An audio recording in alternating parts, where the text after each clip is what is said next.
पागल हर वक्त बस ये कहता रहता था, गुलेल बनाऊंगा चिड़िया मारूंगा, गुलेल बनाऊंगा चिड़िया मारूंगा। एक दिन उसे पागलों के डॉक्टर के पास ले गए। डॉक्टर ने उसका इलाज किया। इलाज करने के बाद डॉक्टर ने उससे पूछा, बताओ अब क्या करोगे? पागल ने बोला, मैं वापस घर जाऊंगा, एक लड़की तलाश करूंगा, उसके साथ शादी करूंगा, नौकरी तलाश करूंगा, खूब पैसे कमाऊंगा और अपना घर बसाऊंगा। डॉक्टर ने बोला, शाबाश, बहुत खूब, और फिर क्या करोगे? पागल ने बोला, मेरे बच्चे पैदा होंगे, बच्चों को किसी अच्छे से स्कूल में दाखिल करूंगा, फिर अपने बच्चों के बर्थडे मनाऊंगा, लोग मुझे गिफ्ट देंगे, शर्ट पजामे देंगे। डॉक्टर ने बोला, शाबाश, फिर क्या करोगे?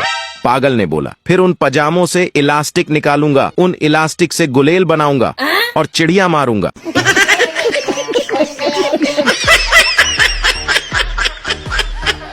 मजीद ऐसे फनी वीडियोस देखने के लिए हमारे अकाउंट को लाजमी फॉलो करें।